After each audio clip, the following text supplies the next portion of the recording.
예, 7월 19일 주일 강단 말씀을 함께 살펴가도록 하겠습니다. 자, 오늘부터 이제 포로 이후의 역사와 관련된 에스라서가 보여주는 이 역사를 중심으로 구약의 이제 마지막 부분 끝까지 이제 살펴나가게 됩니다. 역사적으로 지금 이제 분열 왕국 끝에 북쪽 이스라엘은 뭐 BC 722년에 이미 아수르에 의해서 이제 패망당했고, 그리고 이제 남쪽 유다 같은 경우는 이제 바벨론에 의해서 이제 BC 586년에 망하면서 이제 예루살렘 성과 성전이 이제 완전히 파괴가 되었습니다. 자, 그래서 이제 포로 생활이 시작됐는데 그 70년의 포로 생활 끝에 이제 바벨론이 페르시아에 의해 결국 망하게 되면서 유다 민족들이 예루살렘으로 복귀하는 시기와 그렇게 이제 관련된 역사적인 사건들을 이제 우리가 에스라서를 중심으로 연관된 또 선지서들이 나오고 있습니다. 그 선지서들과 함께 연대기적으로 이제 살펴가게 됩니다. 자, 에스라서의 이제 가장 중요한 역할이라고 한다면 그건 이제 언약 성취에 대한 역사적인 증거를 보여준다라는 겁니다. 즉, 에스라서는 하나님께서 그동안 선지자들을 통해 약속하신 그 이스라엘의 회복에 대한 그 언약들, 그거를 어떻게 성취해 가셨는가라는 이제 그 이야기들의 시작이라고 볼 수 있죠. 그래서 에스라는 이제 1차 귀환으로부터 에스라가 포함된 그 2차 귀환, 그리고 그 역사적인 내용들을 이제 에스라서가 적고 있는 거죠. 그러니까 이제 그동안의 역사를 통해서 예언되어진 것들이 성취되기 시작하는 이야기들이다라고 봐도 될 것 같습니다. 이사야, 예레미야, 에스겔, 다니엘 등 이 선지자들에 의해서 하나님께서 선포하시면서 당신이 이루시겠다고 하신 일들이 이제 성취되는 역사가 바로 이제 에스라서부터 보인다고 할 수 있는 거죠.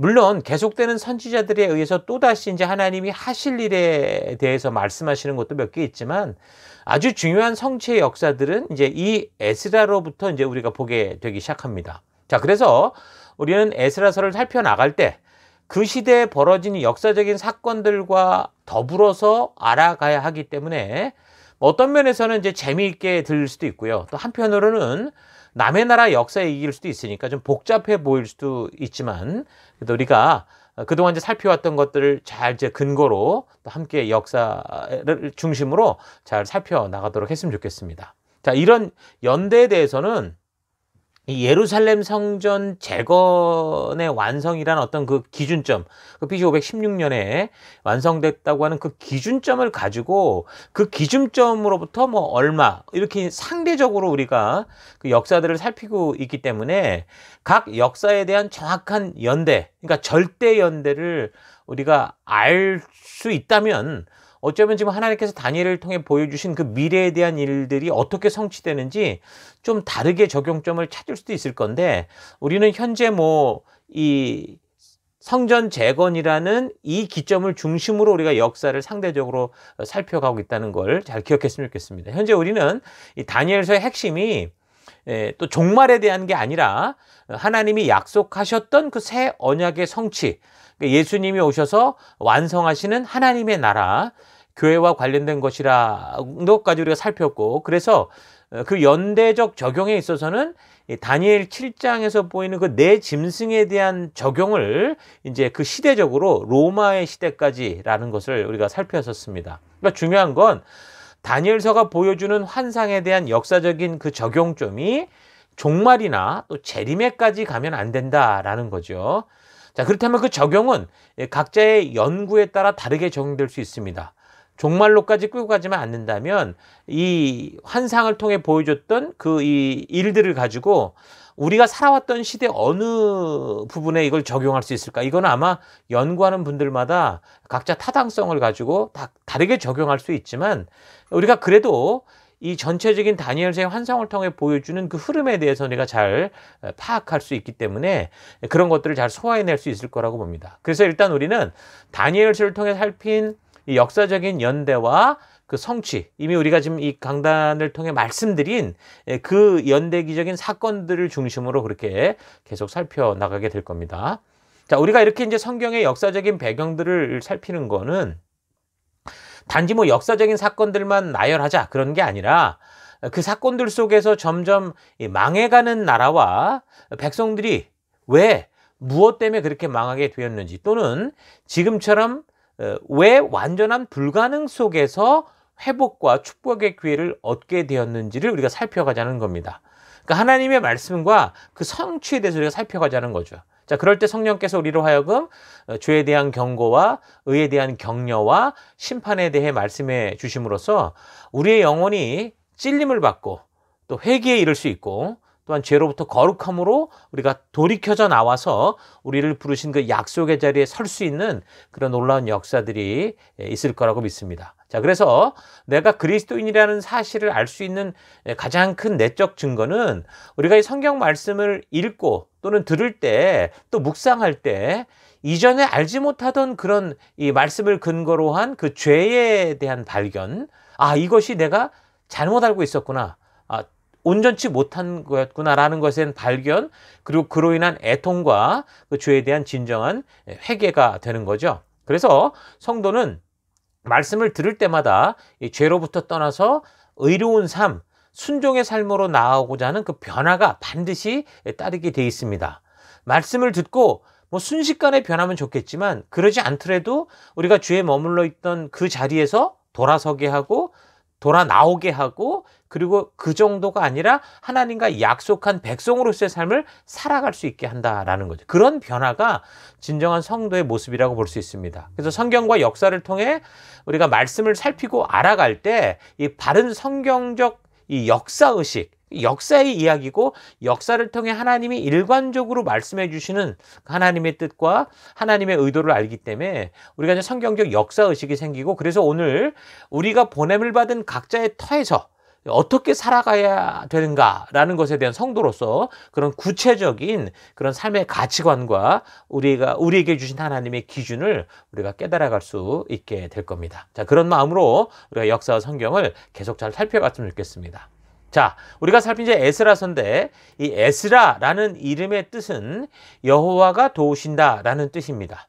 에스라는 이 대제사장 아론의 16대 손으로서 유다가 완전히 망할 때 이제 바벨론으로 포로되어 잡혀갔던 스라야라는 사람의 아들이었습니다. 그러니까 에스라는 이 바벨론에서 출생해서 그 문화 속에서 살았는데 모세 율법에 능통한 서기관이었어요. 그러니까 조국과 역사 그리고 하나님의 말씀에 대해서 아주 잘 교육된 이민 2세대, 이민 3세대 정도라고 볼 수 있습니다. 그래서 에스라는 BC 458년 페르시아의 아닥사스다 왕 7년에 2차로 이제 포로에서 귀환을 해 오게 됩니다. 그러니까 에스라가 고국으로 돌아올 때 이제 역사적인 그 이제 분위기들을 좀 보면 에스라보다 이미 80여 년 전에 1차로, 그러니까 BC 538년에 먼저 귀환했던 이제 스룹바벨의 주도하에 성전 재건이 이제 이루어졌고, 그리고 이제 그러면서 이제 그러는 과정에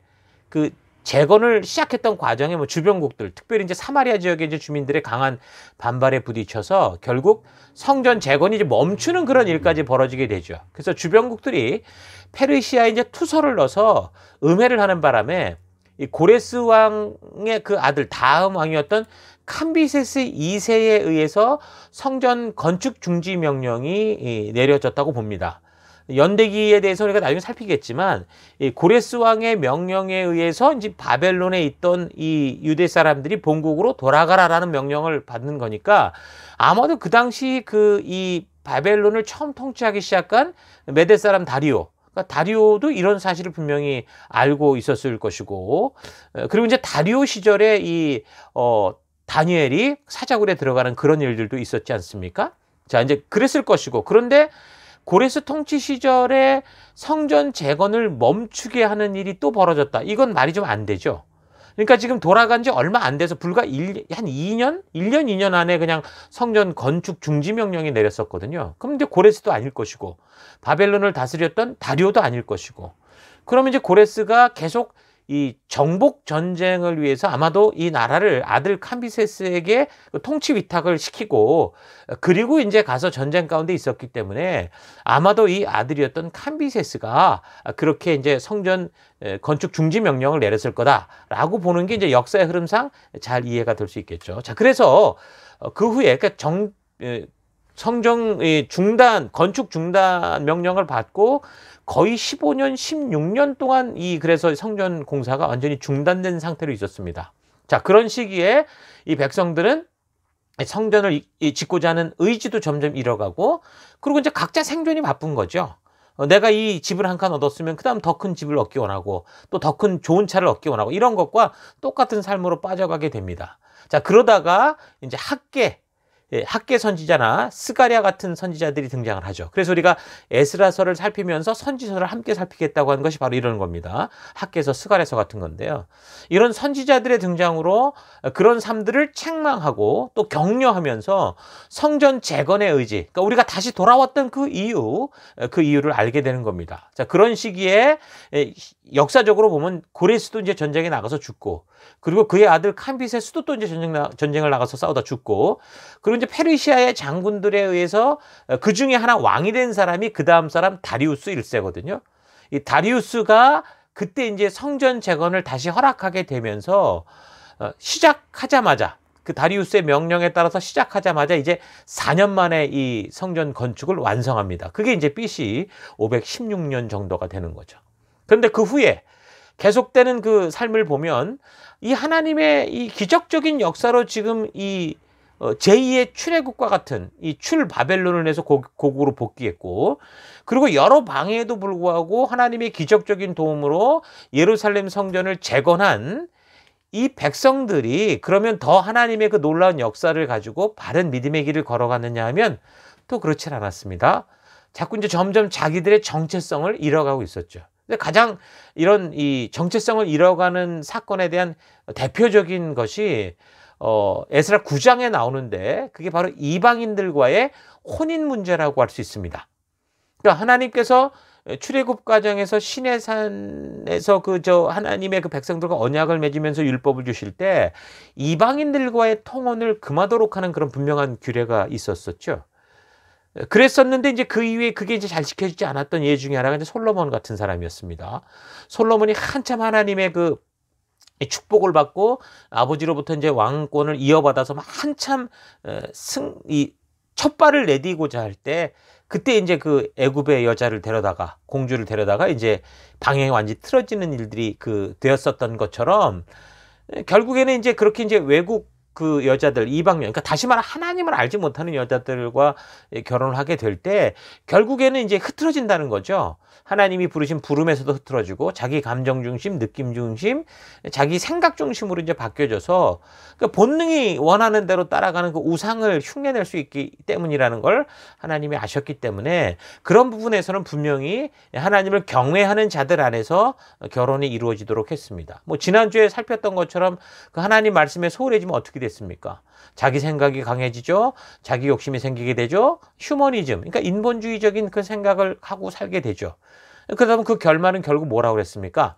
자기 만족을 위한 삶, 쾌락을 추구하는 삶, 그렇게 가다가 결국에는 그래서 더 좋아지는 게 아니라 허무에 빠지거나, 아니면 신비한 현상이나, 아니면 극단적인 어떤 이 종교주의, 그런 율법주의 이런 데 빠져서, 또는 세속으로 완전히 빠져들어가게 될 수 있다. 그렇게 얘기를 했었었죠. 그러니까 사실 하나님은 이방인, 그러니까 외국인을 싫어하는 게 아닙니다.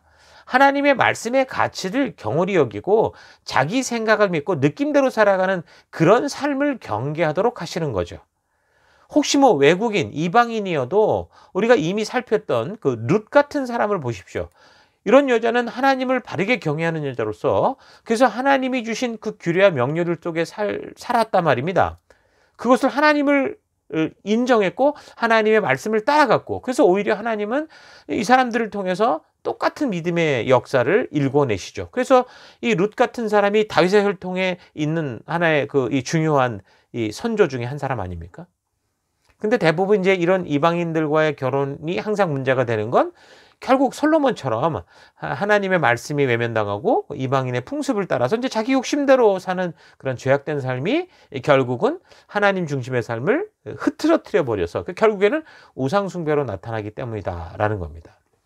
그래서 이 백성들은 자기 하나님의 이 기적적인 섭리를 통해 지금 출바벨론, 그렇게 해서 이제 고국으로 돌아와서 예루살렘 성까지 지었는데, 결국 또 이제 불순종, 작은 죄와 타협을 하면서, 그러니까 하나님의 말씀을 소홀히 여기면서 다시 서서히 무너지는 그런 시기가 됐다라는 겁니다. 그러니까 사사기 역사의 반복과 같은 그런 모습이 드러나기 시작한 거죠. 그래서 하나님의 말씀, 규례와 약속들이 그 백성들에게 바르게 이렇게 잡히지 않으면 어느 세대를 막론하고 똑같은 이런 사사시대의 그 현상들이 벌어지면서 서서히 무너져 가게 돼 있습니다.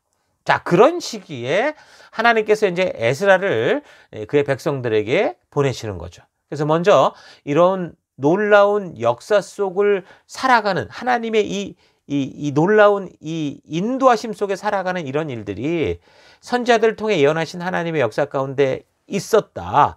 그 말씀은 그대로 이루어지고 있다라는 걸 이제 알게 하는 겁니다. 자, 그래서 비록 페르시아가 다스리는 나라고 주변국들이 판을 쳐도 하나님과 맺은 그 사명의 삶, 열방의 제사장 나라요, 또 거룩하게 구별된 하나님 나라 백성다운 삶을 살도록 하시는 거죠. 그러니까 지금 시내산의 언약이 계속 그 역사의 흐름을 주도해 오고 있었다고 그랬잖아요. 그것처럼 지금도 똑같이 그 약속 앞에 설 수 있도록 하시려고 한 것이 바로 에스라의 복귀 사건이라는 거죠. 그래서 이제 에스라가 고국으로 와서 한 일이 뭡니까? 흔한 말로 종교개혁이라고 할 수 있는 겁니다. 말씀을 잊어가는 백성들에게 하나님의 말씀, 그 법도와 규례와 명령, 그 약속들을 증거하고 가르쳐서 하나님의 마음을 그 백성들의 가슴에 심는 일, 새 언약이 성취될 수 있는 그 밭을 준비하는 그런 일을 하게 된 거죠. 그게 이제 에스라서의 가장 중요한 그런 역사의 이야기고, 그리고 에스라가 맡은 귀한 사명이다라는 거죠. 자, 그래서 이제 에스라서를 보면 크게 이제 두 부분으로 이제 분류할 수 있는데요. 첫째는 이제 1장에서 6장까지 스룹바벨의 인도하에 1차로 귀환했던 그 역사와 그 사건에 관해서, 그리고 이제 두 번째는 7장에서 마지막 10장까지로 에스라가 인도했던 그 2차 귀환과 그 역사, 그 사역에 대해서 이제 적고 있습니다. 자, 그래서 오늘은 먼저 서론적인 부분으로 에스라서와 관련된 역사적인 사건들과 이제 그 배경들, 그러니까 지금까지 살펴왔던 역사를 이어서 이제 살펴본다라는 겁니다.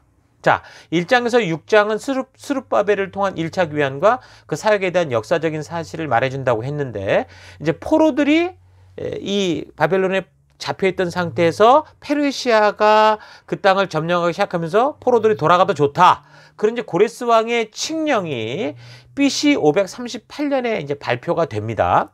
근데 이제 유다 백성들이 뭐 발표가 되자마자 와라라 떼줘온 게 아니라 지금 그 땅에서 70년을 살고 있었잖아요. 그러니까 다시 말하면 그 땅에 이미 뿌리 박혀 있었다라는 겁니다.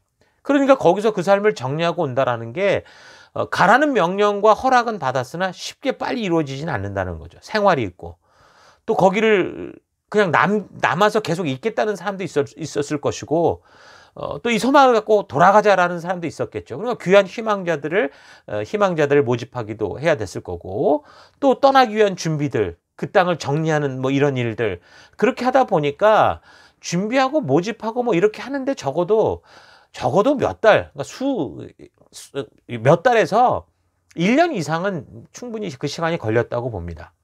그래서 이제 돌아가라는 칙령이 났어도 적어도 1년 이상의 시간이 흐른 후에나 떠날 수 있었을 거라고 보고요.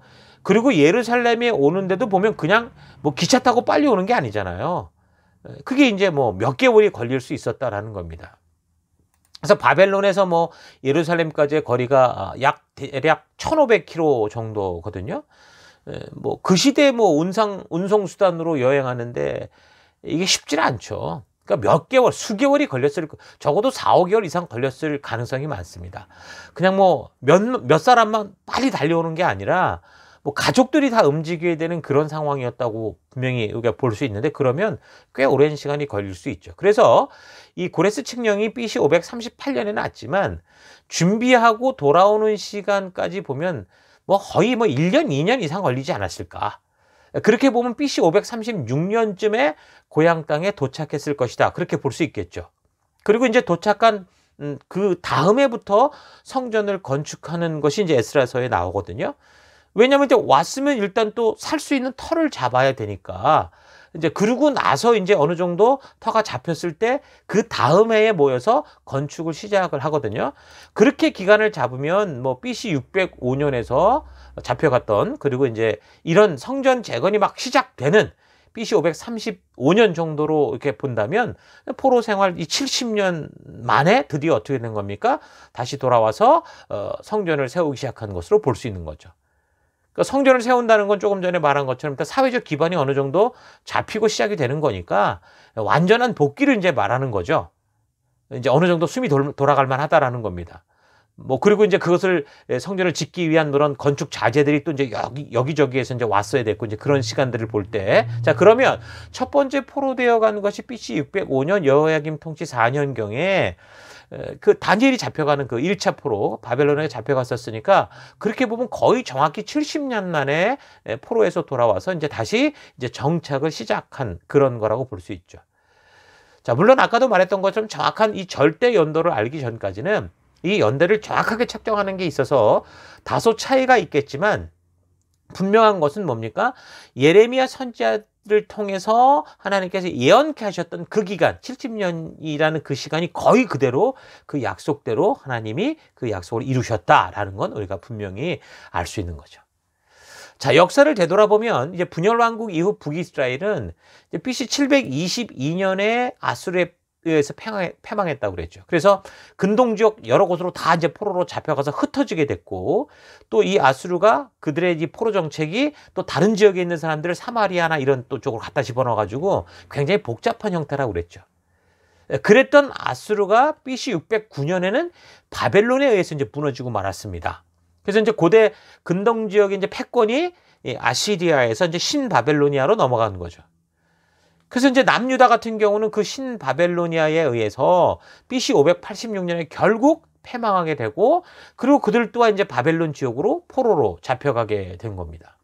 그래서 이제 BC 한 600년 정도 당시에 그 시대 이제 전체적인 정세를 보면 서쪽으로는 이제 리디아, 그리고 북쪽으로는 메데, 그리고 중앙에는 바벨론, 그리고 남쪽에는 이집트가 이제 그런 세력을 유지하고 있었다고 볼 수 있습니다.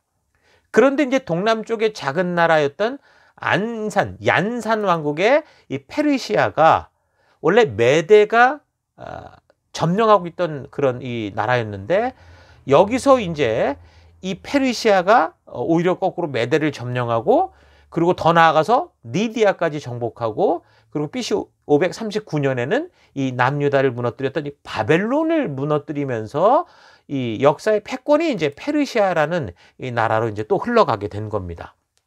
그러니까 포로로 잡혀갈 때 바벨론이었다면 또 한 큰 시대가 넘어가고 70년이 지나면서 페르시아라는 나라가 등장을 하게 된 거죠. 자, 그러니까 북이스라엘은 아수르가 잡혀간 지 거의 북이스라엘로 말하면 200년, 남유다로 말하면 거의 한 70년, 100년 정도 이 시기인데, 그렇게 돼버렸으면 한 민족이 좀 자기 조국에서 1000km, 1500km 떨어진 그런 물론 호주는 지금 너무 넓다 보니까 시드니, 여기 멜번에서 시드니를 가는데 1000km, 그 다음에 시드니에서 골드코스트를 가는데 한 1000km 이렇게 본다면 그 중간쯤까지 올라가는 한 나라에서도 우리는 너무 큰 땅에 살다 보니까 보지만, 유럽이나 이런 쪽에 가면 그 정도 가면 벌써 나라가 몇 개가 지나가는지 모르거든요. 그런 거하고 같은 상황에서 막 그 자기를 잡아갔던 나라들이 망하고 또 다른 나라가 세워지고 이렇게 되면은 이제는 그 안에서 자신들의 정체성을 가지고 어떤 자기들의 어떤 힘을 모아서 이게 고국으로 돌아온다라는 건 이거 완전히 불가능한 상황이 된 거죠. 그러니까 그런 상황에서 도저히 어떤 스스로의 독립을 꿈꾼다는 건 이제 말이 되질 않았다라는 겁니다. 자, 그래서 유대 공동체는 어쨌든 이 포로된 땅에서 어떡합니까? 회당을 중심으로 뭉치게 되고, 말씀을 중심으로 이제 언약을 붙들고 존재하다가, 그러다가 이제 결국 하나님의 전적인 능력, 하나님의 완전한 이 전적인 능력으로 어떻게 하는 겁니까? 그 역사를 통해서 스스로 전쟁을 일으키고 독립운동을 일으켜서 돌아온 게 아니라 하나님의 이 완전한 개입으로 마치 출애굽하듯이 그들이 전혀 예측할 수 없는 방법으로 자신의 땅으로 돌아오게 되는 겁니다. 그래서 이 제2의 출애굽이라고 할 수 있는 놀라운 역사가 하나님의 전적인 이 은혜로, 약속으로 이루어지면서 결국 성취가 되게 된 거죠. 그래서 바벨론이 무너지고 나서 이제 페르시아가 서가는 이런 혼잡한 역사의 흐름 속에서 유대인들의 포로귀환이라는 이런 이 아주 너무 중요한 이 일들을 일으킬 수 있는 그 결정적인 역할을 했던 사람이 바로 이제 다니엘이라고 볼 수 있습니다. 이 다니엘이 BC 606년에 여호야김 왕 3년 또는 4년 이때 1차 포로로 이제 잡혀갔었는데, 그때 이제 꽤 젊었을 때 뭐 10대 중반이거나 아니면 20대든 그렇게 됐을 겁니다. 그러니까 다니엘이 그 친구들과 함께 느부갓네살 왕 곁에서 이제 박사장이 됐다고 그러는데, 그 보면 내시 같은 역할을 하는 겁니다. 아니면 그 점치는 술객 같은 그런 역할을 한 거죠. 그런 역할을 하는 그런 내용을 우리가 지금 다니엘서를 통해 살폈었는데, 그렇게 이제 꽤 오랫동안 다니엘이 그 나라에서 바벨론에서 살게 된 거죠. 그래서 그가 나중에 6장에 보면은 사자굴에 들어가는 사건이 나오는데, 보편적으로 우리가 그 무슨 잘못 그린 그림들을 보면 젊은 이 다니엘이 그 안에 들어가 있는 거로 보면 그건 잘못된 겁니다. 사자굴에 잡혀 들어갔을 때에는 거의 이제 이 다리오 왕이 다스릴 때니까 이미 바벨론이 망하고 다음 세대였기 때문에, 만약에 다니엘이 20살에 잡혀갔다면 거의 85세 내지 한 90세 그 정도 됐던 그 나이였을 거라는 걸 우리가 알 수 있습니다. 그래서 바벨론의 느부갓네살 왕 때 잡혀갔으니까 바벨론의 역사로만 6명의 왕이 바뀌었고, 거기다가 그 바벨론이 무너졌고, 그리고 이제 페르시아 왕 이제 고레스 3년 때 또 이제 다니엘의 10장의 환상을 본 거 우리가 살폈었죠. 그런 걸 보면 이제 다니엘은 그곳에서 꽤 오래 살았던 것을 볼 수 있습니다. 자, 그런 다니엘의 명성은 바벨론에 처음 잡혀갔을 때 그때부터 자자했잖아요. 그 꿈을 해몽하기 시작하면서.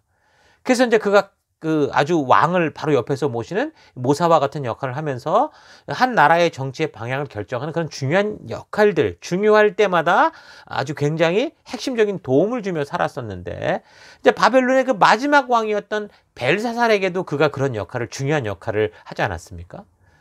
그러니까 아마도 페르시아의 이 고레스 왕이 바벨론을 점령했을 때 이런 다니엘의 명성을 듣고 알았을 거라는 거죠. 그래서 오늘 본문 1장, 에스라 1장을 보면 고레스 왕이 이스라엘의 하나님에 대해서 말을 하면서 하나님이 나에게 이렇게 명령해서 너희가 가야 된다, 이런 식으로 얘기를 하더란 말입니다. 그럼 도대체 이 고레스가 뭘 갖고 하나님을 알아서 하나님을 운운하면서 그렇게 얘기를 할 수 있을까? 이게 어떻게 가능할 수 있을까? 그게 바로 그 흰 백발이 된 다니엘. 다니엘이 그 당시 자기가 원하지는 않았지만 이 바벨론의 세 번째 치리자가 되긴 했었잖아요. 그런 이 세 번째 치리자였으나 이제 결국 이 페르시아에 의해서 망하면서 그렇게 이제 이 영향력을 미치는 그런 사람으로서, 아마 바벨론을 패배시킨 고레스는 당연히 이제 그 나라의 인재들이나 수재들이나 중요한 역할을 한 사람들을 다 살피고 다 조사를 했겠죠. 그런 과정에서 특별히 꿈에 대한 해몽이나 뭐 미래를 보는 능력이 있다고 하는 이 다니엘의 특별함에 대해서 듣게 됐을 거고, 그래서 이제 그를 불렀겠죠. 그래서 다니엘이 고레스를 보러 가게 될 때 그 이사야 선지자가 적은 이미 150년이 된 이 이사야 선지자의 그 글을, 그 책을 가지고 가서 이 하나님의 놀라운 섭리를 설명을 하는 겁니다. 그래서 고레스는 그 자초지정을 듣는데, 한번 생각해 보십시오. 자기가 이 땅에 이렇게 존재하는 거를 벌써 150년 전에 어떤 신이, 그 신이 자기의 이름을 그대로 그렇게 예언을 하면서 이 때를 이미 계시했다. 야, 이거 들으면 아주 굉장한 프라우드가 생기지 않았겠습니까? 신에 의해서 준비된 사람이다. 이건 아주 뭐 자기를 뭐 고무시키고 이거를 뭐 좀 열방에 알게 할 수 있게 한다면 아주 중요한 그런 내용이었겠죠. 자, 그래서 이제 그런 상황 속에 이런 얘기를 듣고 아마도 지금 이 1장 1절부터 2절에 나오는 것처럼 이 여호와 하나님께서 세상 모든 나라를 내게 줬고 내게 명령을 해서 유다 바벨 예루살렘의 성전을 건축하라고 했다라는 그런 얘기가 이제 이렇게 연결돼서 좀 우리가 이해할 수 있는 겁니다. 자, 일단 이런 세계 역사에 분명히 존재하는 페르시아의 실제적인 이 역사 속에 이렇게 이제 성경의 이 사건들과 이 성경의 사건들이 이렇게 같이 연결돼 있다라는 자체가 일단 놀랍지 않습니까? 성경은 놀랍게도 이 세상 인류 역사에 많은 일들을 예언하고 있고, 또한 그 예언들이 그대로 하나도 빠짐없이 지금 이루어졌거나 또는 이루어져 가고 있다는 겁니다. 그러니까 이 세상의 역사 자체가 그 증거죠. 단지 지금 살펴보고 있는 고대나 중세 역사만이 아니라 현대의 역사와 이제 다가올 미래의 역사까지 성경은 분명하게 말씀해 주고 있습니다. 그래서 성경을 역사적으로 바르게 읽고 이해하는 것이 현대 세계의 정세 그리고 말세에 벌어질 일들을 이 현상들을 바르게 분별할 수 있는 가장 중요한 기초가 될 수 있다는 겁니다. 그러니까 역사라는 것이 과거의 일을 적어놓은 기록이다라는 뜻으로, 사전적 의미는 인류 사회의 변천과 흥망의 과정 또는 그 기록, 그렇게 이제 역사를 정의합니다. 그러니까 세계의 역사는 단지 인류 사회의 변천과 흥망의 과정을 기록하여 알게 할 뿐이지만, 근데 성경은 그런 인류 사회의 변천과 흥망의 이유, 왜 그런 역사가 벌어지게 되었는지, 그것이 하나님의 그런 말씀과 약속과 어떻게 이게 연결되어 있는지 그 사실을 분명하게 보여주고 있다라는 겁니다. 그러니까 결국 역사는 하나님의 최초의 뜻이 시간 속에서 이루어져 가는 거다라고 말할 수 있는 거죠. 그래서 세상의 사람들에게 성경이 사실 아무것도 아니고 허구고 거짓말이라면 사실 뭐 이미 다 잊혀졌을 겁니다. 진짜 거짓말이라면 더 이상 뭐 언급할 필요도 없죠. 그런데 원하든 원하지 않든 믿든 믿지 않든 이 세상의 역사는 성경을 빼고 이야기할 수가 없다라는 겁니다. 그래서 성경을 통해 예언하고 증거하는 대로 지금 이 역사가 흘러갔고, 심지어 성경이 말하는 대로 어떤 고고학적인 발굴을 한다면 실제로 발굴이 되어지고 있고, 이런 부인할 수 없는 그런 분명한 이 사실이 성경에 있기 때문에 있는 겁니다. 그래서 성경은 분명하게 인류 사회의 변천과 흥망성쇠의 그 이유를 말씀해주고 있기 때문에 우리가 이제 성경과 역사를 통해서 바른 이 시대를 보는 분별력을 가질 때, 그때 역시 이 시대의 흐름과 이 시대의 이 나아갈 바, 이 미래가 어떻게 될 것인지를 우리가 바르게 알게 될 수 있는 거죠. 자, 아무튼 이 페르시아라는 거대한 나라가 이 세상에 등장하면서 이제 진정한 제국이라고 할 수 있는 세계사 속에 이제 거대한 나라의 왕들이 성경 속에 이제 정확하게 예언되어지고 있고, 그래서 이런 놀라운 사실 앞에 그 신이라 불릴 만큼 대단했던 이 세계 그 제국의 왕들이 하나님이 이런 일을 이루라고 하신다라는 그런 고백들을 하는 겁니다. 그게 바로 이제 페르시아의 고레스가 되는 거죠. 그래서 페르시아의 키로스가 이런 고백을 하기까지 페르시아가 등장하게 되는 그럼 이 역사적인 배경을 우리가 좀 잠시 또 살펴보면요. 먼저 이제 홍수 이후에 이 인류 조상이라 할 수 있는 노아의 가족들로부터 좀 우리가 살펴볼 필요가 있습니다. 홍수 이후에 바벨탑 사건으로 이 민족들이 다 이제 흩어지기 시작했기 때문에 오늘 이렇게 이 지구상에 흩어진 모든 민족들의 이 거꾸로 따져 올라가면 노아로 좀 모이기 때문에 그 가족부터 흩어지는 걸 좀 살펴보면, 노아의 제일 큰 아들이 이제 셈이었죠. 셈, 함, 야벳이 있지만 일단 셈이 최고 장남, 이 사람에게는 아들 5이 있었는데 이 아들들이 어느 지역으로 흩어지게 됐냐면, 첫째가 이제 엘람입니다. 오늘은 이제 이란 지역으로 이제 우리가 알고 있죠. 그리고 둘째가 이제 아수르인데, 아수르는 지금 우리는 나라로 알고 있지만 그 사람 이름이라고 했죠. 그러니까 셈의 둘째 아들의 이름이었습니다. 이 사람들이 고대 아수르를 세웠죠. 바벨론을 세웠던 이 함 계열의 이 사람들과 서로 이 바벨론 지역에서 서로 이 지역을 다투며 그렇게 살아왔던 족속들, 셈 계열이 아수르입니다. 그리고 이제 셋째가 아르박삿인데, 어떤 지역을 특별히 일으켰다라는 건 나오지는 않지만 중요한 건 이 아르박삿을 통해서 아브라함, 믿음의 혈통이 나온 것은 확실합니다. 자, 그리고 다섯째가 이제 아람인데, 뭐 이스라엘과 역사적으로 늘 부딪히는 이스라엘 바로 위에 있었던 요즘에 시리아라고 부르는 그 다메스커스 지역을 말하는 겁니다. 그리고 넷째는 이제 룻인데, 이 네 번째 아들 룻이 가서 만든 나라가 루디아죠. 루디아, 그러니까 지금의 터키 지역 쪽인데, 루디아를 역사적으로 다른 말로 하면 이제 리디아 그렇게 말합니다. 그래서 그 리디아의 수도가 사르디스라고 말하는데, 그 사르디스가 바로 사대를 말하는 거거든요. 요한계시록에 보면 7교회 중에 하나로 사대라는 교회 이름이 나오죠. 그게 바로 이제 옛날 리디아의 수도의 이름, 사르디스의 이름이 바로 사대입니다. 그래서 그 사대에 리디아 왕국이 어떻게 존재했는지 역사를 이렇게 거꾸로 거슬러 올라가 보면 리디아는 세 왕조가 지배를 하면서 흘러왔습니다. 그랬는데 아스티아드 첫 왕조, 그 다음이 헤라클레스 왕조, 그 다음이 메름나드 왕조 이렇게 이제 흘러가게 되는데 이 헤라클레스 왕조는 거의 뭐 500여 년 동안 22대에 이르는 왕들이 다스렸는데 그 마지막 왕이 칸타울레스라는 사람입니다.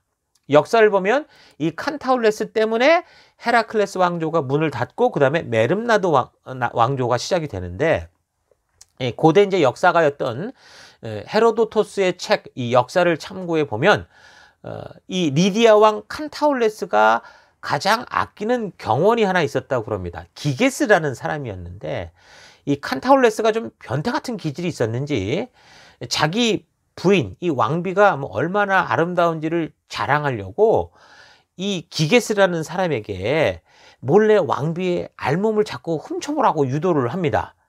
그래서 이 기게스라는 사람이 놀라서 이게 도리에 어긋나는 일이니까 그게 아무리 부탁을 해도 그렇지 그럴 수 없다고 하는데 이 칸타울레스 이 왕이 절대 왕비는 모르니까 걱정하지 말라고 하면서 억지로 막 그런 식으로 끝까지 이제 왕비의 이제 알몸을 보게 하려고 하는 거죠. 그래서 이제 기게스가 어쩔 수 없이 이제 왕이 시키는 대로 어쨌든 침실에 숨으라는 데서 숨어 있었어요. 문 뒤에 숨어 있다가 이제 왕비의 이제 알몸을 보게 되긴 했죠. 그걸 보고 이제 나오는 순간 그가 나가는 뒷모습을 이 왕비가 보게 됩니다. 근데 왕비는 알았죠. 이미 남편이 이런 짓을 꾸미고 있는 변태라는 걸 알았기 때문에 부끄러워서 소리를 지르지 않고 그냥 침착했습니다. 아주 침착한 그런 행동을 했죠. 그리고 이제 다음날 어떻게 했냐면 신복들을 딱 무장시킨 다음에 이 기게스 그 사람을 불렀습니다. 그리고 이 기게스에게 얘기를 하는 거죠. 당신 앞에 두 개의 선택권이 있다. 어느 걸 선택하는지 그건 당신에게 맡기겠다 하면서 하나는 권리 없이 지금 네가 내 알몸을 본 건 내가 안다. 그래서 네가 이것을 책임지고 죽든지 아니면 이런 짓을 시킨 사람을 내가 안다 말이죠. 그래서 그런 계획을 세운 칸타울레스, 그러니까 자기 남편인데 그 왕을 죽이든지 그래서 당신이 그 왕을 죽이고 이 리디아 왕국을 네가 가지고 나와 함께 통치를 하든지 한 가지만 선택해라. 이런 식으로 아주 서슬퍼래서 이제 얘기를 하니까 너무 당황스럽죠. 뭐 자기가 뭐 의도적으로 한 것도 아닌데. 그래서 처음에는 자초지종을 얘기하면서 이 왕비를 설득하려고 했는데 이게 이 보통 여자가 아니었습니다. 그러니까 뭐 거기서 기게스가 그럼 제가 죽겠습니다. 그럼 끝났을 텐데 그게 아니라 자기 죽을 그런 용기는 없고 그러니까 이제 기게스가 선택할 수 있는 건 하나죠. 왕비의 명령을 따라서 자기를 사실 아껴줬던 왕인데 이 칸타울레스를 죽이게 됩니다. 그리고 이제 왕위를 뺏게 되는 거죠. 그리고 이제 그 왕비와 결혼을 하면서 그래서 이제 헤라클레스 가문이 그렇게 끝나고 메름나드 가문이 시작이 되는 겁니다. 뭐 이런 얘기들이 이제 그 여러분 역사책을 통해 보면 또 재밌게 나와 있으니까 한번 더 살펴봤으면 좋겠습니다. 어쨌든 메름나드 왕조는 이제 기게스 이 사람을 시작으로 그 다음에 아르디스 2세 그리고 사디아테스 그리고 알리아테스 이렇게 이제 왕이 이어져 가는데요. 이 알리아테스라는 사람이 왕비가 둘이 있었습니다. 하나는 이오니아 지역에서 출생한 여자고 그 다음에 하나는 카리아 지역 여자였습니다. 지도에 보시는 걸 여러분 확인할 수 있습니다. 근데 이 카리아라는 여자가 리디아 왕국의 이제 마지막 왕이 될 이 크로이소스라는 아들과 또 공주 하나를 낳게 됩니다. 그래서 이 크로이소스 왕은 나중에 이제 어마어마한 이 부귀영화를 가지고 온 세상에 이제 내노라 하는 철학자들을 불러서 자기 집에서 이제 가정교사처럼 이제 출장 강의를 하게 할 정도로 아주 학문에도 관심이 많은 사람이었죠. 이 사람에게 이제 아들이 둘이 있었다고 하는데 한 아들은 이제 청각장애를 가진 농아였다. 이제 그런 기록도 있습니다. 어쨌든 이 크로이소스의 여동생이 누구냐면 나중에 이 메디아 왕국으로 시집을 가는 그 사람이거든요. 그러니까 성경에 나오는 이 메데라는 나라가 이 메디아를 말하는 겁니다. 그 메데 왕국의 아스티아게스라는 사람에게 이 공주가 시집을 갑니다. 그래서 이 아스티아게스는 성경에 뭐라고 나온다고 그랬습니까? 아하수에로하고 나온다고 그랬죠. 근데 이 아하수에로가 성경에 2명이 나와요. 같은 이름으로. 그래서 여기 이제 크리소스 동생과 결혼하는 아하수에로, 그러니까 아스티아게스는 에스더의 남편이었던 아하수에로하고 다른 사람이라는 걸 여러분 일단은 기억해 두십시오. 어쨌든 에스더의 남편 아하수에로 같은 사람은 이제 세계 역사에서 크세르크세스라고 불리우는 사람입니다. 자, 그래서 어쨌든 리디아 왕국의 크루이소스 여동생이 이 메데 왕국의 아스티아게스라는 사람과 결혼을 해서 낳은 자녀가 바로 다리우스하고 만다네라는 딸이었습니다. 여기 다리우스가 처음에 바벨론을 통치했던 메데 사람 다리우스를 말하는 거거든요. 근데 이 공주 이제 만다네 같은 경우는 굉장히 지혜롭고 총명했던 것 같습니다. 결론적으로는 이 만다네 공주가 고레스의 어머니가 되는데, 고레스가 태어나는 사건에 대해서 그 역사는 지난번 우리 다니엘서 2번째 시간을 다뤘을 때 그 설교를 했고, 또 그 주간 새벽 기도나 이런 묵상자를 통해 역사들을 여러 가지 지금 말씀드린 역사들을 여러 가지 설명했으니까 한번 참고해서 다시 기억해 보시기 바랍니다. 자, 만다네 공주는 메데 나라 남쪽에 있던 메데 봉신국이었던 이 얀산 왕국, 그러니까 페르시아의 캄비세스 1세에게 시집을 가서 그래서 이제 고레스를 낳게 되는 거죠. 근데 외할아버지였던 이 메데 왕국의 이 아스티아게스 왕이 이 고레스가 태어나기 전부터 아무튼 이상한 꿈을 꾸고 그러면서 결국은 이 고레스를 죽인 거나 마찬가지죠.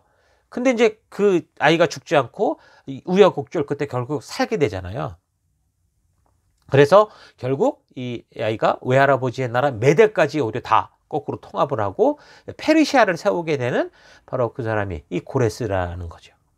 그래서 이 세계 역사는 고레스라고 하지 않고 퀴로스 또는 키루스 그렇게 하거나 아니면 영어 성경으로는 사이러스라고 이렇게 표기를 하는데, 지금 우리 이 성경 번역했던 우리 할아버지들이 한국말 성경으로 음력을 할 때 그냥 고레스로 하는 바람에 우리만 알아듣는 이름이 됐습니다. 어쨌든 이 고레스, 퀴로스가 그렇게 이제 이 땅에 오게 된 거죠.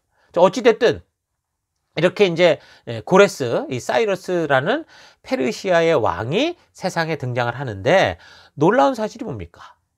이 사실이 이 사람에 대한 정확한 이름까지 아까 말했던 것처럼 이사야 선지자들을 통해서 이미 150년, 160년 전에 이 고레스가 등장할 것을 예언을 했고, 또한 그가 행할 일까지 정확하게 예언을 하고 있다는 겁니다. 여기 지금 44장 말고도 45장에서도 언급을 하는데, 그가 어떤 일을 하게 될 것인지에 대해서도 아주 자세하게 얘기를 하죠.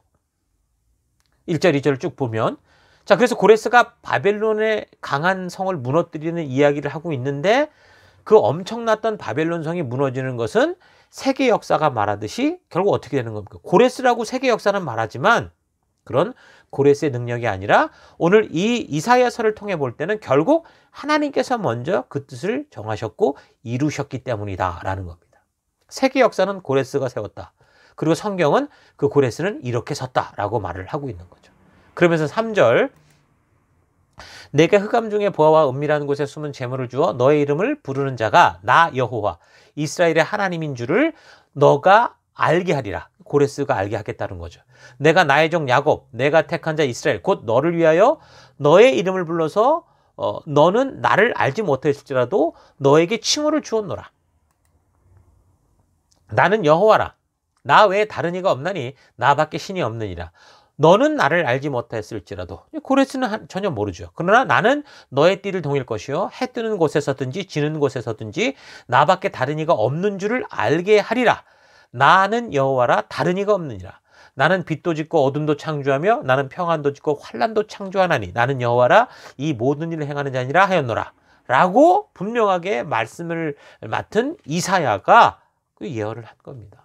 그래서 바벨론이 무너질 때 이 벨사살 왕에게 예언했던 이 다니엘이 결국 바벨론이 망하고 페르시아의 고레스 앞에 불려나갈 때 바로 그래서 이 이사야 선지자의 이 기록을 가지고 가서 당신의 존재가 이런 존재였고 하나님은 이런 일을 명하신다, 신탁을 하는 거죠, 말하자면.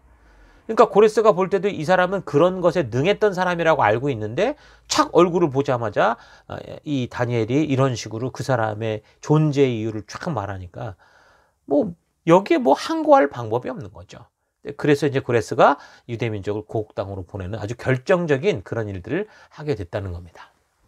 자, 여러분, 성경과 역사를 잘 알고 또한 그 근거가 되는 하나님의 말씀들을 그래서 우리가 좀 잘 알고 성경을 읽어가면 더 잘 이해가 되고 재미있습니다. 그러니까 성경과 역사를 알아야 그리고 또 우리가 다니엘처럼 이 시대 속에서도 다니엘과 같은 역할을 할 수 있게 되는 거죠. 그러니까 다니엘이 만약에 150여 년 전에 쓰여졌던 이 이사야서나 또는 적어도 그 7, 80년에 적혀졌던 그 예레미야서를 그가 읽고 그리고 부지런히 학습하고 배우지 않았다면 어떻게 이런 역사적인 사실이 있을 거라는 걸 알 수 있었을 것이고 또 그 거대한 제국의 왕 고레스 앞에서 눈 하나 깜빡하지 않고 이런 역사를 당당하게 얘기할 수 있었겠습니까? 그러니까 성경과 역사를 알아야 된다는 겁니다. 그래서 성경을 역사적으로 잘 파악하고 읽어가면 역사가 흘러가는 게 보이죠. 우리가 전후 좌우, 그러니까 자초지정을 쭉 처음부터 끝까지 들으면 이 그 큰 흐름을 알 수 있는 것 같은 그런 일이 생기는 겁니다. 그래서 우리가 이 시대를 살아가면서 방황한 사람들에게 나아갈 바를 우리가 알게 되는 사명을 가진 그런 하나님의 백성인데 이 성경의 역사가 어떻게 흘러가고 있고 지금 어떤 시대쯤 우리가 가고 있고 하나님의 말씀이 어디쯤 와 있는지를 알지 못하면 어떻게 우리가 이 백성들과 이 시대가 나아갈 바를 알게 할 수 있겠습니까? 그래서 지금 이런 연대기적 설교가 조금 힘들고 어려울지는 몰라도 이거는 이 문제가 터지는 이 시대의 그 이유들을 이 문제가 터지는 그 이유들을 알게 하고 그 원인을 바로잡게 하는 그런 눈을 갖도록 하는 그런 말씀 접근법이거든요. 그래서 늘 달콤하고 재밌는 것만 찾으면서 뭐 지금 당장 이해하기 어렵다 뭐 이래가면서 막 그걸 내려놓는 것보다 파도처럼 계속 다가오는 문제들의 이 원인들, 이 시대가 왜 이렇게 흘러가는지 그 근본적인 원인을 우리가 바르게 볼 수 있고 바르게 알기 위해서는 다니엘과 같이 이 성경과 역사를 우리가 부지런히 살피고 이 역사를 알아가야 된다라는 그런 성도가 되어야 된다는 거 잊지 않았으면 좋겠습니다. 자, 메대를 점령한 이 고레스의 통치 같은 경우는 좀 아주 통치 원칙이 굉장히 좀 특이했습니다. 그는 이제 메대를 그렇게 점령한 후에 메대의 왕이고 또 자기를 죽이려고 했던 그 외할아버지 아스티아게스라고 했죠. 사실 생각해 보면은 어쨌든 뭐 굉장히 분노에 찬 일 아닙니까? 어려서부터 태어나자마자 막 죽인 거나 마찬가지니까. 또는 이제 그렇게 이제 자기가 정말 짓밟혀서 끝날 수 있었다고 생각을 한다면 정말 복수를 할 수 있었을 텐데 고레스는 그렇게 정치를 하지 않았습니다. 메대를 속국으로 삼은 게 아니라 메대와 페르시아를 같은 연합국, 한 나라다. 합병을 하게 되는 겁니다. 그래서 자기는 두 나라를 통치하게 되지만 어쨌든 이 나라가 한 나라인 것처럼. 그래서 두 나라를 전혀 구별하지 않고 어떤 우열의 뭐 등차를 두지 않고 지역색을 만들지 않고 결국 헬라의 역사가들이 이 시대의 이 나라를 메대와 바사다라고 동의어로 사용할 정도로. 그래서 성경도 역시 메대와 바사라고 그래서 이렇게 자연스럽게 부르고 있는 거죠. 그러니까 둘의 동일한 의미로 사용할 정도로 성공적인 그런 이 정치를 했던 게 바로 고레스입니다. 그렇게 이제 고레스가 메대를 접수한 후에 이 어머니 이 만다네의 오빠인 그 다리우스 아까 말했죠. 그리고 다리우스와 함께 이제 신바벨론 제국을 정복하게 되는 거죠.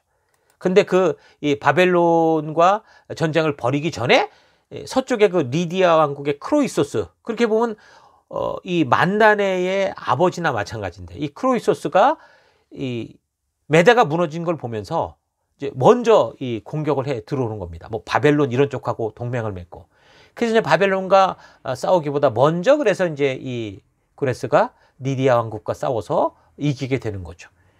그리고 이제 이 사람이 이 크로이소스를 자기 어떤 모사로서 또 같이 이렇게 수용하는 그런 정책을 쓰게 됩니다.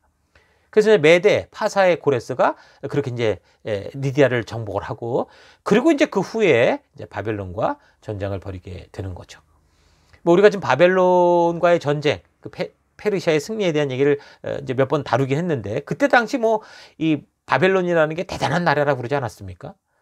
기원전 5세기에 살았던 그 조금 전에 말했던 그리스의 역사가 헤로도토스 같은 사람의 그 글을 보면 도시 성벽의 높이가 100m라고 그래요. 그리고 성 두께가 25m, 그리고 성 전체 이 사각형으로 본다면 한 변의 길이가 22km 정도. 그렇게 보면 도시둘레가 거의 뭐 100km가 되는 거죠. 90km가 넘었으니까. 뭐 정말 성벽의 높이가 뭐 100m였을까 싶기는 하지만 분명한 건 뭐냐면 바벨론 성이 그렇게 쉽게 넘어뜨릴 수 없는 난공불락의 정말 퍼펙트한 성이다라고 확실하게 얘기할 수 있다라는 거죠. 그래서 바벨론 성 안으로 유프라테스 강이 흘러가게 했는데 이 유프라테스 강이 흘러오다가 바벨론 성에 도착을 하게 되면 세 갈래로 나뉘어져서 한쪽은 성 안으로, 그리고 두 갈래는 성 주위를 해자를 만들어서 돌 수 있도록 해서 누구도 성벽에 접근하지 못하도록 했습니다. 그래서 성 안으로 들어오는 물 같은 경우는 강 수위보다 훨씬 밑으로 구멍을 냈기 때문에 뭐 어떻게 들어올 방법이 없는 거죠. 그 성의 기초를 세우기 위해서 지면에서부터 11m를 파 내려갔다고 하니까 거의 뭐 지하 3층 깊이로 파 내려가서 거기서부터 성벽을 쌓으려고 거기에 이제 이 성 안으로 들어오는 물줄기를 만들어 놨으니까. 그리고 그런 성이 이중 성벽으로 되어 있었으니까. 뭐 엄청난 거죠. 그리고 바벨론 성에는 이 청동문이 100개가 뺑 돌아가면서 있었다고 하는데 그 문을 내리면 다리가 되는 거고 걷어 올리면은 문이 돼서 닫혀버리는 그런 시기였었죠. 그래서 이제 바벨론 성을 정말 쉽게 점령할 수 있는 그런 성이 아닌 아주 난공불락의 성이었는데 고레스가 어떻게 이 성을 점령했느냐. 이미 얘기했던 것처럼 유프라테스 강 상류 쪽에서 물주기를 다 그냥 흩어버렸습니다. 그래서 강 수위가 확 내려가니까 바벨론 성으로 통하는 그 수구가 나온 거죠. 그래서 그곳으로 들어가서 점령을 하는 겁니다. 그러니까 요 상황과 지금 성경을 또 연결해 보면 이 얘기가 바로 이제 이런 식으로 고레스가 이 바벨론 성을 공략하기 위해서 이런 일을 벌이고 있을 때 다니엘서 5장의 사건이 있는 거죠. 그 벨사살 왕이 성이 완전하다고 해도 결국 전쟁 속에 이제 들어와서 이제 어떤 성한 노른자들이 들어오게 됐는데 적이 지금 밖에서 지금 난리를 피고 아닙니까? 난리를 피고 있는 거 아닙니까? 성벽이 뭐 정말 100m인지 모르지만 어쨌든 뭐 그냥 뭐 쉽게 들어올 상황은 아니었기 때문에 뭐 분위기도 찝찝하고 그러니까 이제 자기들끼리 술 먹고 잔치를 벌이는 그 얘기가 이제 다니엘서 5장의 얘기입니다. 근데 그 잔치에 또 어떻게 했다고 그랬습니까? 기분이 안 나니까 뭐 어떻게 할까 하다가 예루살렘 거룩한 성에서 가져왔던 하나님께 제사 드리는 그런 그릇들을 가져다가 술을 퍼마신 겁니다. 그래서 예루살렘 성전에서 가져온 그걸 먹으면서 부어라 마셔라 하는데 근데 갑자기 손이 나타나서 벽에다가 뭐 용접 불꽃 튀기듯이 막 그렇게 글을 썼다고 그랬잖아요. 그때 이 벨사사왕이 얼마나 놀랐는지 성경은 이렇게 기록을 합니다. 5장 5절. 그때 사람의 손가락들이 나타나서 왕궁 촛대 맞은편 석회벽에 글자를 쓰는데 왕이 그 글자 쓰는 손가락을 본지라 이에 왕의 즐기던 얼굴빛이 변하고 그 생각이 번민하여 넓적다리 마디가 녹는 듯하고 그 무릎이 서로 부딪힌지라 벌벌벌 떨었다는 거죠. 그래서 이제 술사, 박사 뭐 이거 다 불러다가 해석을 하면 나라의 셋째 치자를 삼겠다. 그렇게 이제 말을 하는데 아무도 해석한 사람이 없던 겁니다. 그때 이제 다니엘의 존재를 알게 되고 그래서 다니엘이 해석을 하게 되는 거죠. 그래서 당신은 선조왕인 느부갓네살의 이야기를 듣지 못했냐? 하나님께서 그 권세를 주셔서 그가 이루었던 일들을 기억하지도 못하고 여호와 하나님께 드리는 성전의 그릇을 가져다가 여자들과 신하들과 술을 퍼먹으며 하나님께 영광을 돌리지 않고 하나님을 모욕하는 짓을 했다. 그래서 이 손가락이 나와 이 글을 기록한 거다. 그런 얘기인 거죠. 그래서 5장 25절 기록된 글자는 이건데 곧 메네 데겔 우바르신이라. 그 글을 해석하건대 메네는 하나님이 이미 왕의 나라의 시대를 세워서 그것을 끝나게 하셨다 하며 데겔은 왕을 저울에 달아보니 부족함이 보였다 하며 베레스는 왕의 나라가 나뉘어서 메대와 바사 사람에게 준 바 되었다 함이니이다 하니. 그러니까 하나님이 왕의 행동을 아무리 저울에 다시 달아보고 달아봐도 부족해서 이 나라를 끝내겠다라는 뜻이죠. 그러니까 이런 해석을 하니까 벨사살 왕이 그 놀라운 해석에 다니엘의 정말 목에다가 금사슬을 걸어주고 자주옷을 입히고 자주옷이라는 게 왕권을 상징하는 거거든요. 그 정말 나라의 셋째 치리자를 삼았습니다. 왜 셋째 치리자였습니까? 그 아버지 나보니두스가 아직 살아있었다고 그랬잖아요. 그래서 셋째 치리자라고 삼은 거죠. 그러니까 자기 다음에 버금가는 사람으로 만들었다는 겁니다.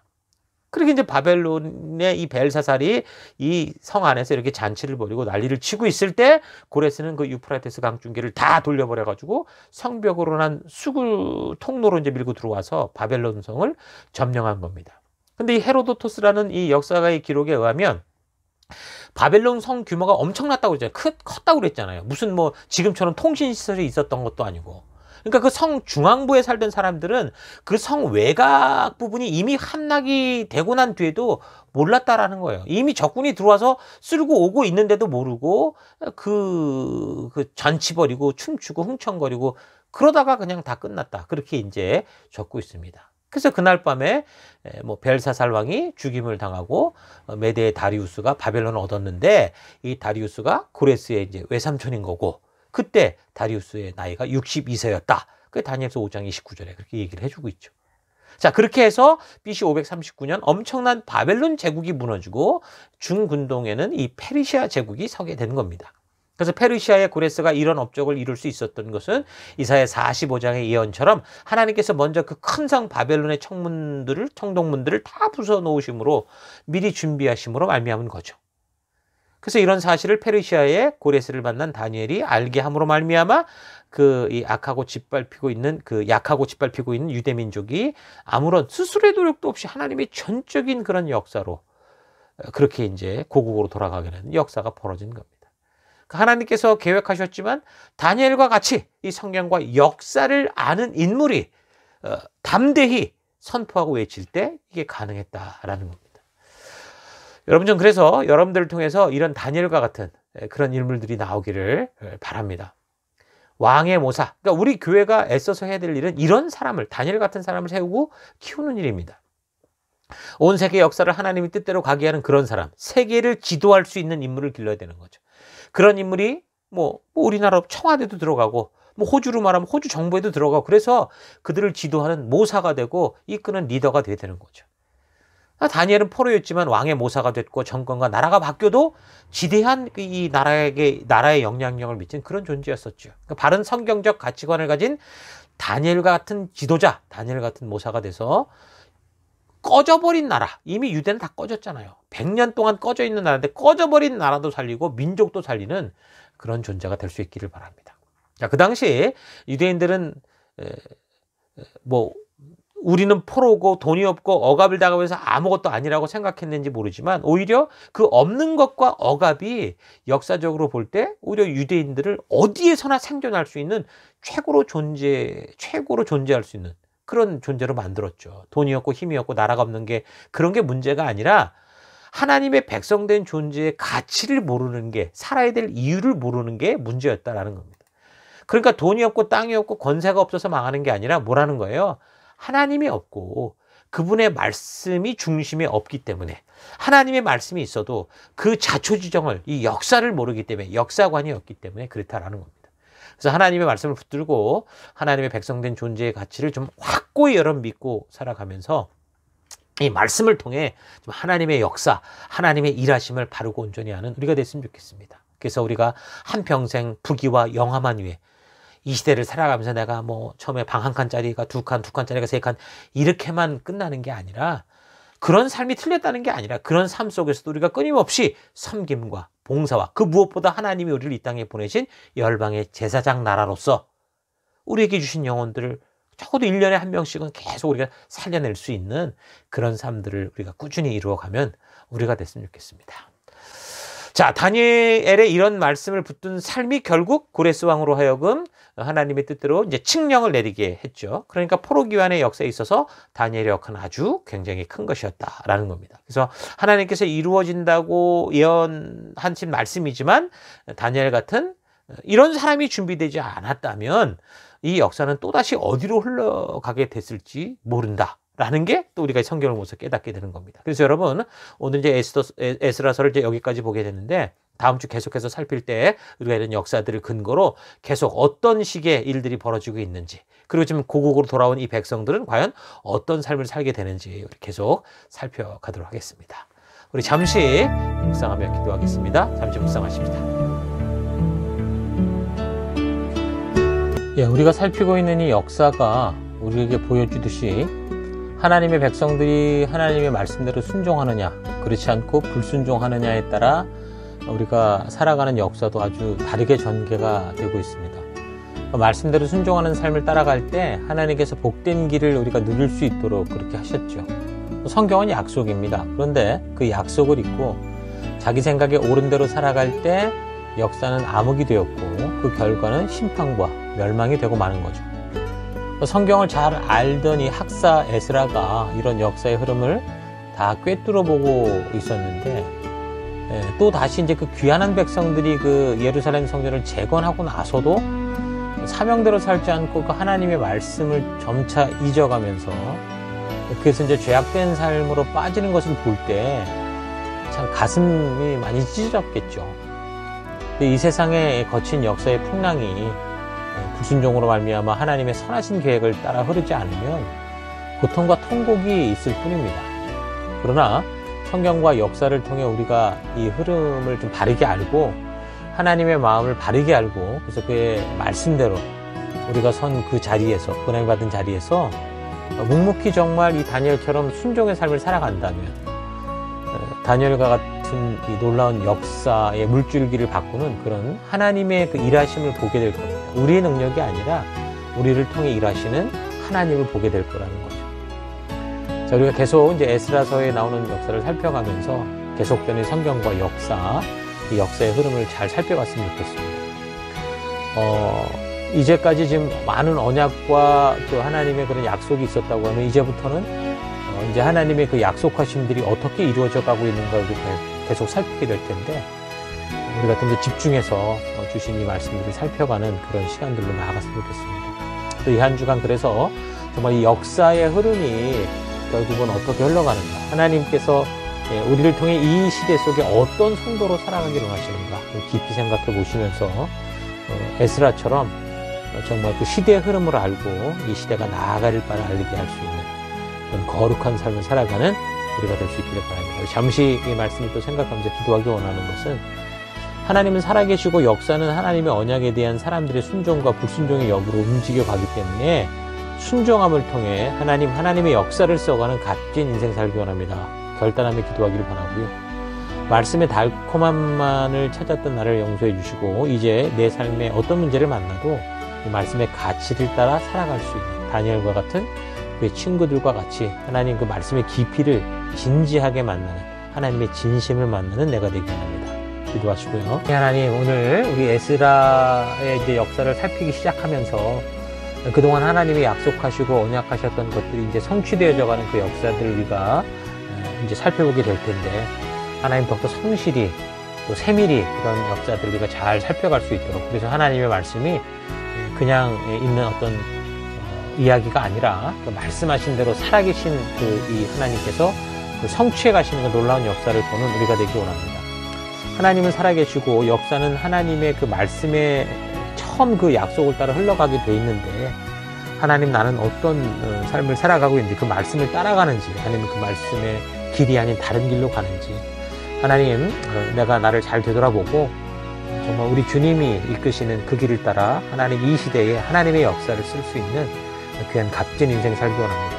그래서 하나님 말씀을 읽을 때도 달콤하고 내가 원하는 것만 찾는 그런 삶이 아니라, 이제 그런 태도가 아니라 주님의 말씀의 그 가치를 따라 다니엘처럼 그 친구들처럼 목숨을 내놓고서라도 하나님 그 순종의 길을 걷는 내가 되기 원합니다. 쉬운 길을 찾아 살아온 것을 회개합니다. 하나님 용서해 주옵소서. 말씀을 들어도 반응이 없었고 성령이 그렇게 외쳐도 하나님 듣지 못하는 무뎌진 이 딱딱해진 마음 가운데 하나님 주님 성령의 단비를 내리셔서 말씀의 그런 힘으로 기경되어지고 옥토밭 되어서 우리 하나님의 말씀을 깊이 받아들이고 또 30배, 60배, 100배의 결실을 맺을 수 있는 삶 되기 원합니다. 이 시대와 백성들에게 나아갈 바를 알게 할 수 있는 그런 성도된 삶을 살기 위해 하나님 주신 이 거룩한 믿음의 길, 이 역사, 성경과 역사를 바르고 온전히 알아가는 내가 되기를 간절히 바라고 그 길로 인도하시고 동행하시는 하나님 찬양드리며 예수님 이름으로 기도했습니다. 아멘.